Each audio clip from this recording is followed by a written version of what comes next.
The fourth application, which is based on Gauss theorem, and we find again electric field intensity due to uniformly charged thin spherical shell.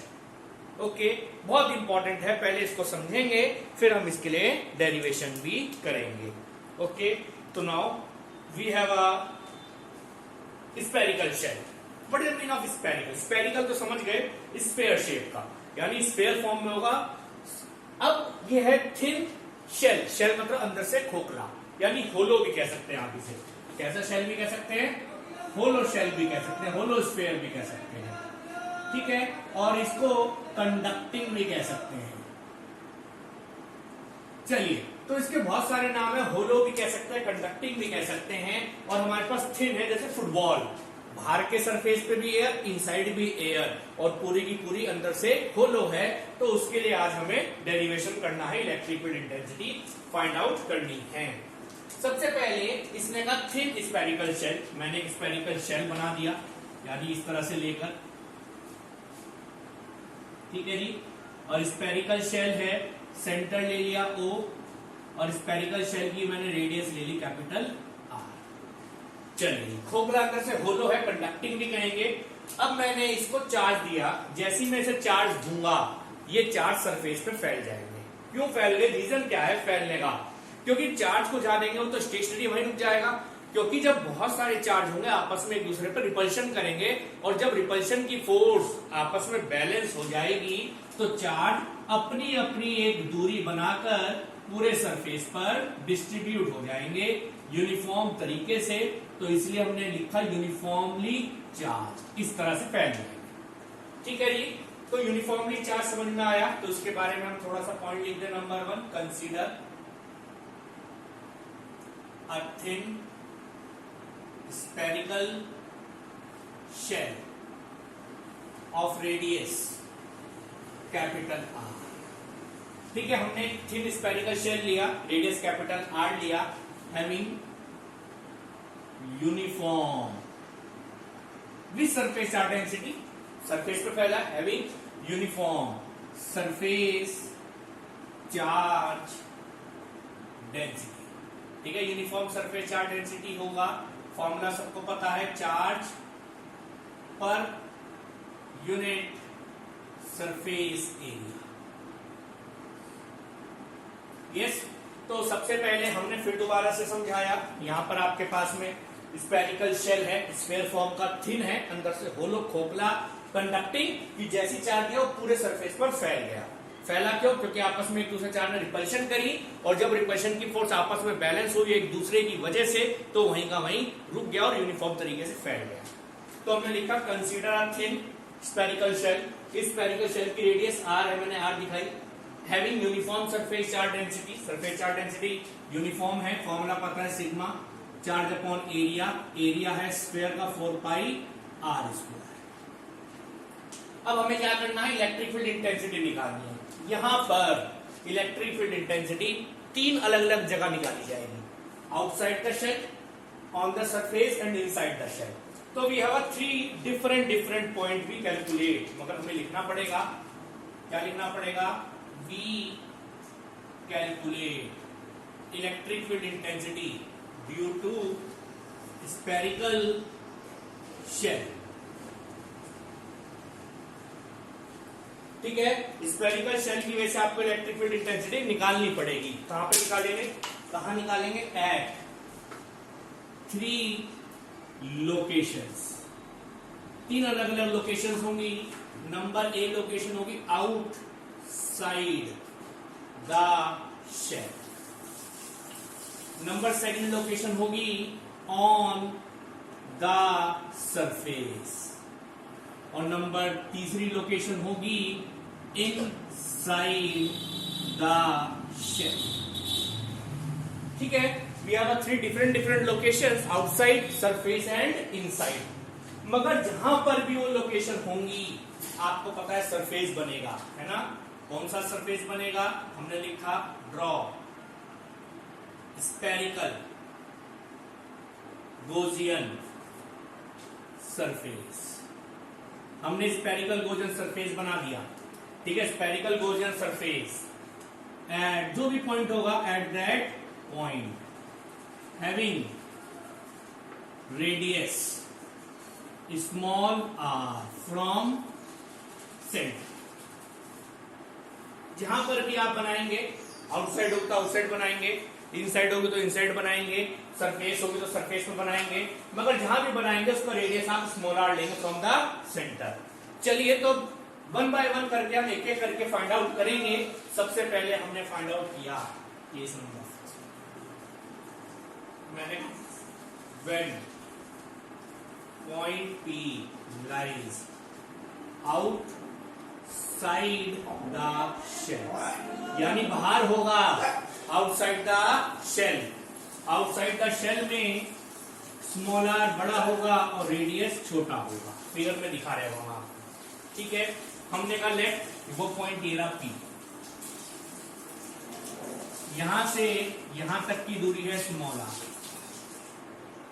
ठीक है, यहां से यहां तक की दूरी है स्मॉल आर, और आपने देख लिया स्मॉल आर बड़ा है और कैपिटल आर छोटा है। तो जहां पर भी होगा आपको पता है क्या बनाना पड़ेगा, एक गोजियन सरफेस बनाना पड़ेगा। लो जी हमने गोजियन सरफेस बनाया। ठीक है जी, स्पेरिकल गोजियन सरफेस हमने ड्रॉ कर दिया। तो this is a spherical Gaussian surface. We know the electric field due to this system is positive charge है, तो पॉजिटिव चार्ज की वजह से इलेक्ट्रिक फील्ड हमने दिखा दी, वो आउटवर्ड होगी। इसी पॉइंट से निकालते हुए हमने दिखा दी ये इलेक्ट्रिक फील्ड है इसके लिए outward.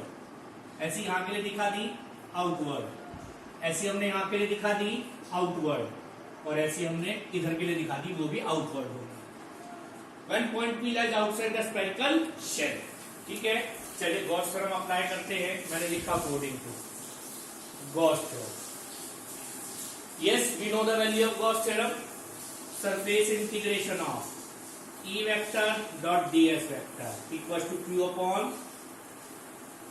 yes sir, we know the value of Gauss theorem. This one is the value of Gauss theorem. We know E vector and ds vector on which surface, on Gaussian surface are parallel। देख लीजिए, जहां पर भी आपको निकालना वहां पे भी एक छोटा सा एरिया ले लीजिए। हमने छोटा सा एरिया ले लिया, एरिया है ds और इसका नॉर्मल भी आउटवर्ड ही होगा। ठीक है, तो ds भी आउटवर्ड है और इलेक्ट्रिक फील्ड भी आउटवर्ड, दोनों पैरेलल। और पैरेलल के केस में जब हम इसको एक्सपेंड करेंगे E ds cos 0 degree q upon epsilon. cos 0 1, yes sir 1, electric field is constant, we taken outside, integration of ds q upon epsilon। Sir why it is constant? Because E is r। फिर दोबारा से function of distance, distance का function होता है। और इस गोजन surface की इस चार्ज से डिस्टेंस हर जगह से सेम, इसलिए कांस्टेंट है बाहर। और सरफेस एरिया स्क्वायर सब जानते हैं 4 pi small r square q upon epsilon. तो इलेक्ट्रिक फील्ड कितनी आ गई 1 upon 4 pi epsilon not q upon r square. तो this one is electric field due to hollow sphere outside. Outside है तो आप लिखना चाहो तो यहां आउटसाइड लिख लेना, इस तरह लिख सकते हैं E outside 1 upon 4 pi epsilon not q upon r square. यहां से अगर q की वैल्यू निकालें तो निकलेगी sigma into 4 pi capital R square upon r square. 4 पाई से 4 पाई सा E outside is also sigma r square upon epsilon naught r square। So this one is also the formula of Gauss theorem outside the spherical shell। Hollow shell के लिए outside के लिए हमने formula find out किया। एक बार दोबारा से इसे देखेंगे, फिर हम आगे डेरिवेशन भी करेंगे। इसीलिए सबसे पहले टॉपिक था गॉस थ्योरम। गॉस थ्योरम की एप्लीकेशन नंबर 4 थी। अभी तक आपने वायर के ऊपर चार्ज पढ़ा, शीट के ऊपर चार्ज पढ़ा, शीट आपने पैरेलल भी पुट कर ली, मगर आज आपने एक फुटबॉल टाइप स्ट्रक्चर लिया, कंडक्टिंग स्फीयर लिया, मगर स्फीयर था होलो स्फीयर लिया। अब होलो स्फीयर के ऊपर जैसे ही मैंने चार्ज दिया, चार्ज उसके पूरे सरफेस पर फैल गया। ठीक है, जैसे ही चार्ज सरफेस पे फैल गया, उसके लिए आपने इलेक्ट्रिक फील्ड निकाली अलग अलग रीजन में। तो कौन कौन से वो रीजन थे, हमने उसके बारे में बात करी। सबसे पहले हमने लिखा consider a thin spherical shell. Spherical shell दिख रहा है, इसकी रेडियस r है। इस पे हमने चार्ज दिया तो सरफेस चार्ज डेंसिटी हो गई सिग्मा चार्ज अपॉन एरिया। जैसे आपने चार्ज अपॉन एरिया करा फिर आपने इलेक्ट्रिक फील्ड निकाली, मगर इलेक्ट्रिक फील्ड 3 डिफरेंट लोकेशंस पे निकलेंगी, outside, on the surface and inside the shell. जहां पर भी निकलेंगी वहां पर उस पॉइंट पे आप गॉसियन सरफेस बनाएंगे। तो गॉसियन सरफेस आपने ड्रॉ किया और गॉसियन सरफेस का जो रेडियस है स्पेरिकल बना और रेडियस लिया आपने small R from the centre, जो हमने यहां दिखाया था। जब हमने आउटसाइड लिया तो आउटसाइड हमने गॉसियन सरफेस बनाया और आउटसाइड के केस में कैपिटल आर बड़ा होगा, स्मॉल आर बड़ा होगा, कैपिटल आर छोटा होगा। फिर हमने गॉस थ्योरम अप्लाई करी। This one is the Gauss theorem, this is the area vector. We put let a small area at point, drawn an area vector which is outward। फिर हमने use करा, parallel थे आपस में, cos 0 1 e बाहर क्योंकि constant होता है, ds का 4 pi r square, put v, put the value which is this। मगर जब आपने ये वैल्यू देखी तो आपको एक चीज नोटिस हुई, क्या बताओ क्या चीज नोटिस हुई? क्या चीज नोटिस हुई जब आपने ये वैल्यू फॉर्मूला देखा? ये देखा, ये तो सब पॉइंट चार्ज का फॉर्मूला था, देख लो। This is the formula of point charge. Yes, it means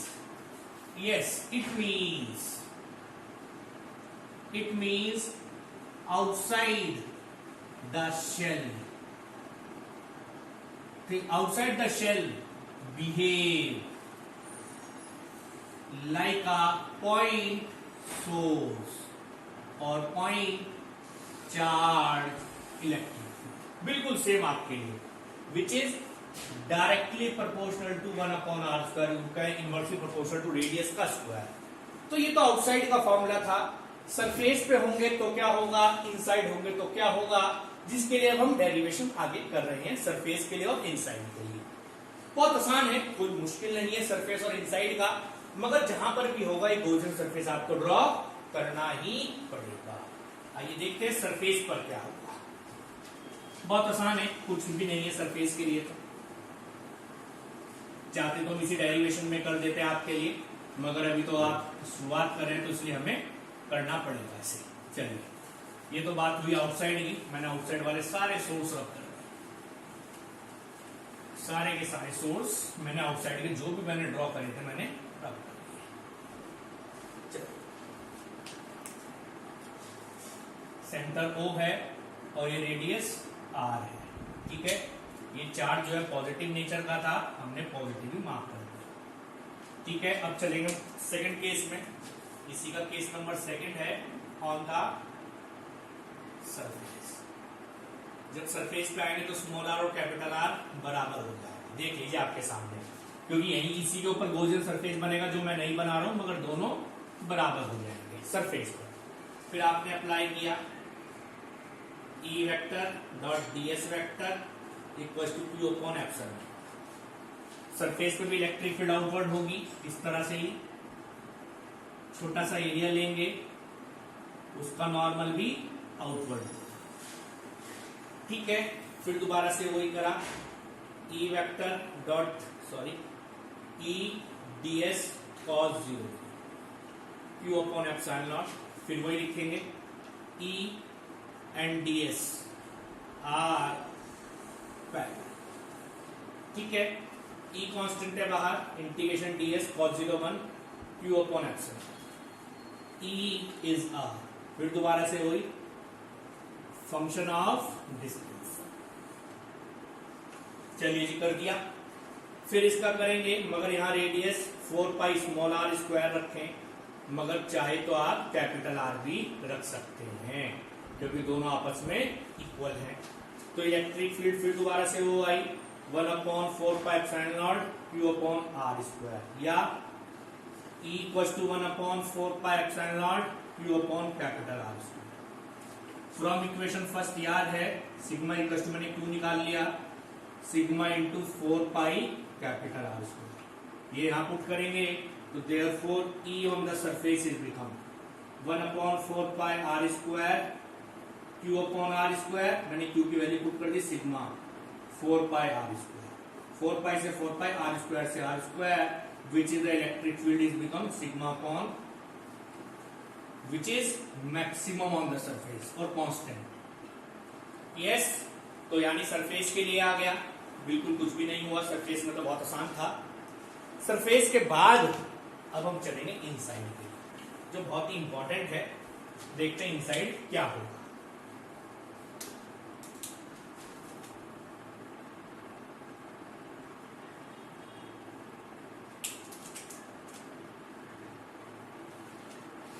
चलिए यही बात करते हैं, ज्यादा बड़ी बात नहीं है। केस नंबर 3 है। अब ऑन द सरफेस के बाद कहां आ गया? इनसाइड। चलिए, इनसाइड स्मॉल आर छोटा होगा, कैपिटल आर बड़ा होगा। मान लीजिए पॉइंट है इनसाइड का, ठीक है, point P, radius R, Gaussian surface बना दिया, ठीक है। Inside yes, we use the Gauss theorem.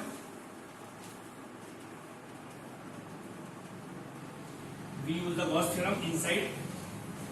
Yes, there is no charge inside. Inside कोई चार्ज नहीं देखे, that is Q equals to, तो therefore electric field inside also equals to, क्योंकि जब अंदर कोई चार्ज ही नहीं है, क्योंकि चार्ज सारा सरफेस पे था, इस गॉसियन सरफेस ने कोई चार्ज एनक्लोज नहीं किया, आपके सामने है।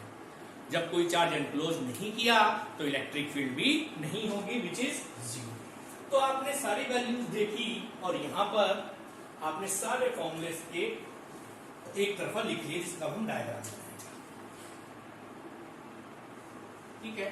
मैंने कहा electric field intensity due to hollow charge sphere,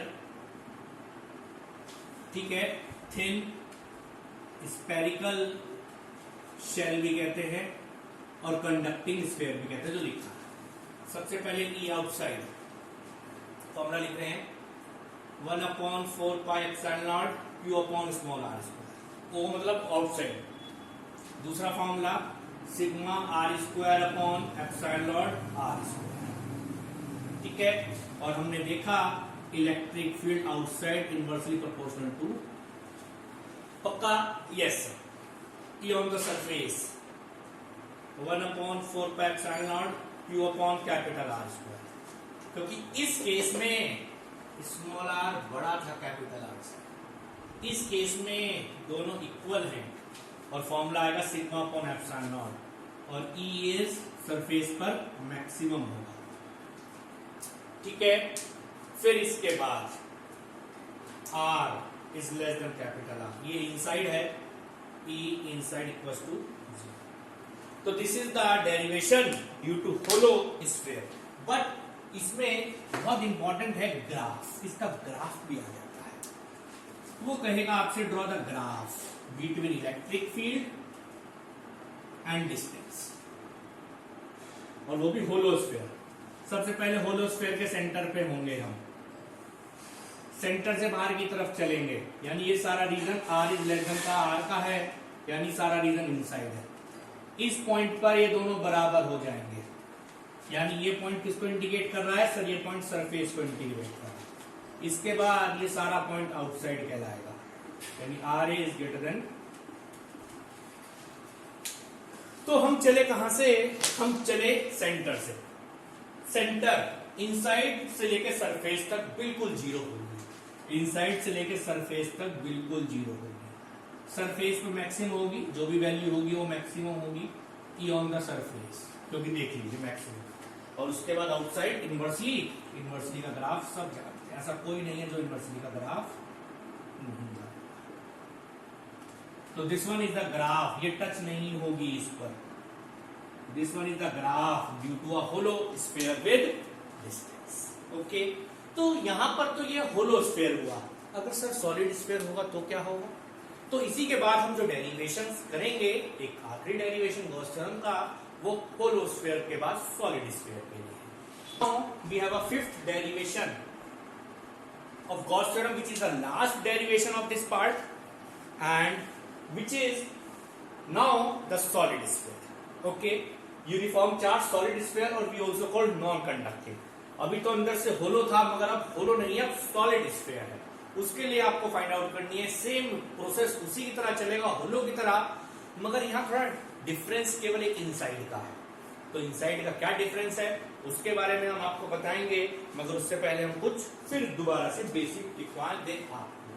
सबसे पहले कंसीडर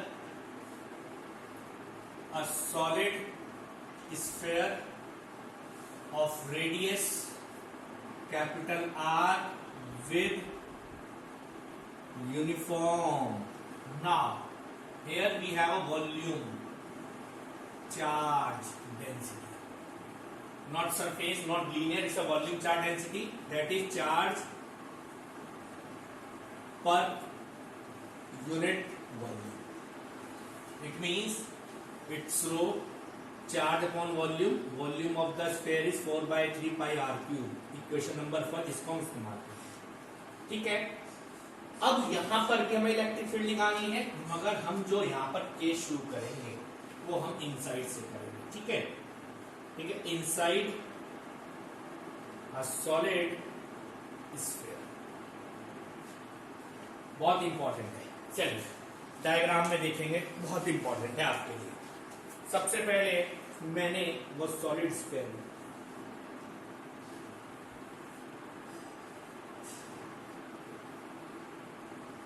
ठीक है, solid sphere centre O and radius R। अब इस पूरे सरफेस पे चार्ज है, हर जगह चार्ज ही चार्ज है। ठीक है, plus plus plus plus plus plus plus plus plus plus plus plus plus plus. चलिए, तो इस तरह से इस पे चार्ज फैला हुआ है। ठीक है, तो now it's a inside the sphere.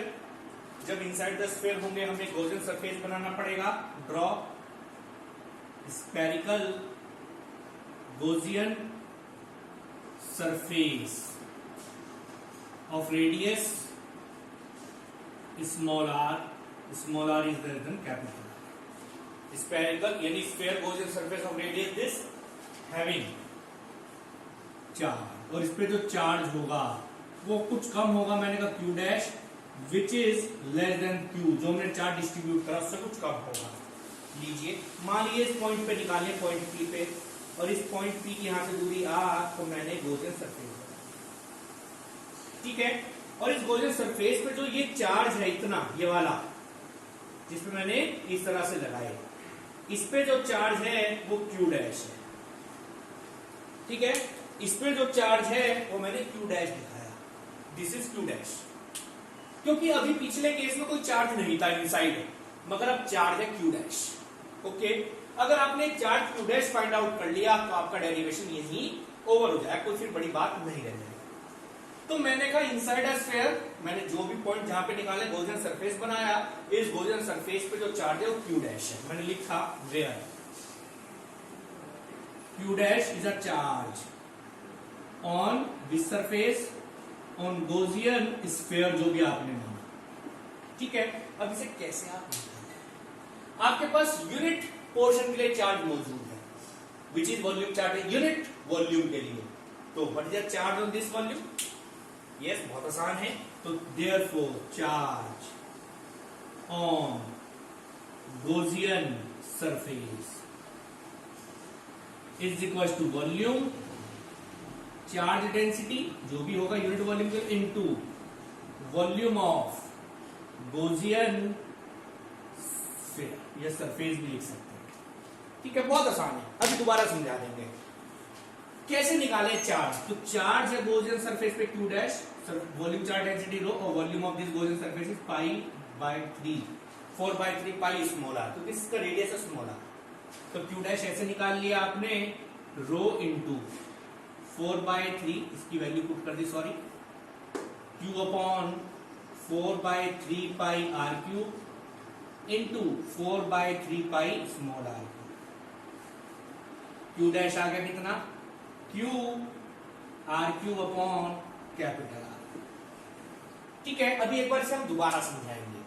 Because now the inside we have a charge, charge है, जीरो नहीं है, मगर ये टोटल चार्ज भी नहीं है, क्योंकि इस पूरे स्फीयर पे जो चार्ज है वो Q डिस्ट्रीब्यूट किया था मैंने, इस पूरे पे Q डिस्ट्रीब्यूट किया था, तो इतने पे कितना होगा? कुछ कमी होगा। मैंने कहा जो भी होगा Q डैश होगा, Q dash is less than Q।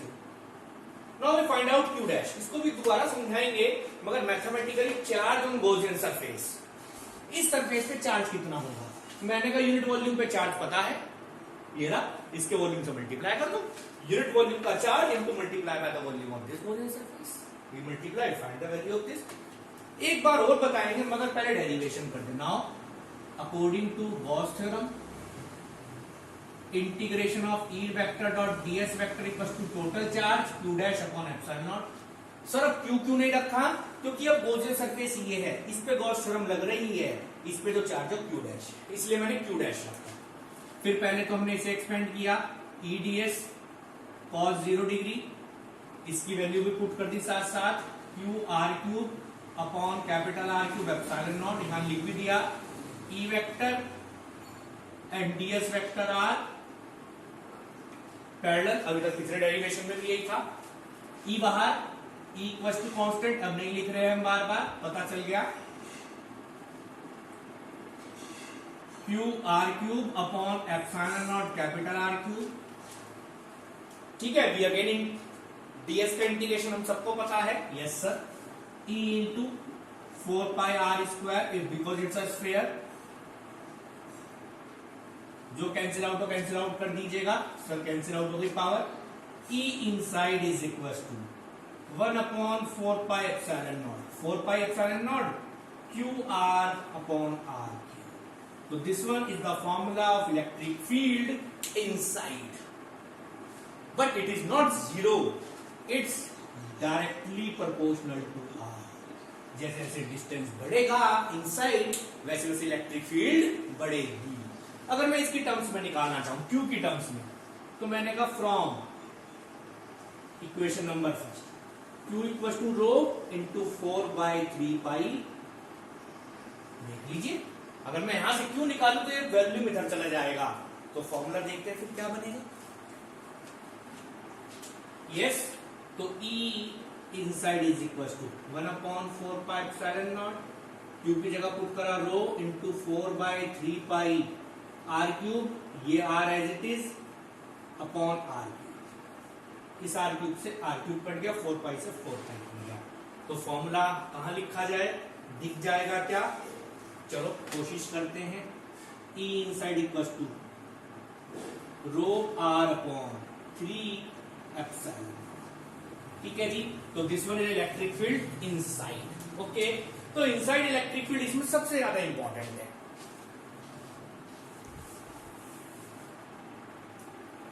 Yes, clear. Now again एक बार दोबारा से देखेंगे, this is a solid sphere and we know the electric field is not zero inside the solid sphere because inside we have a charge but not complete charge। इस पूरे पे जो charge था वो तो था Q, यूनिट वॉल्यूम पे जो चार्ज था वो था रो, आपको पता है surface volume charge density.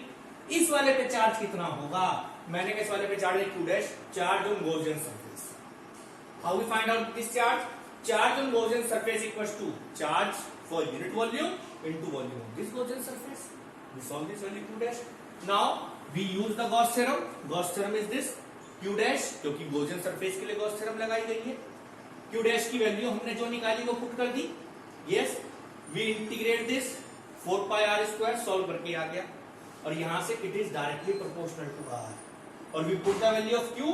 This is the another formula of volume charge density electric field inside. ठीक है, ऐसे ही आउटसाइड देखेंगे, ऐसी सरफेस पे देखेंगे, मगर सबसे ज्यादा इंपॉर्टेंट थी यही वाली, क्योंकि ना तो आउटसाइड का ज्यादा फर्क होगा ना ही इनसाइड का ज्यादा फर्क होगा। इनसाइड का तो फर्क है, सॉरी इनसाइड का तो बहुत है। आइए देखेंगे सरफेस में, ठीक है। सेकंड ऑन नो आउटसाइड, सबसे पहले आउटसाइड द सॉलिड, ठीक है, आउटसाइड द सॉलिड स्फीयर, यानी सॉलिड स्फीयर के बाहर की तरफ, दोबारा से वही डेरिवेशन, बाहर की तरफ।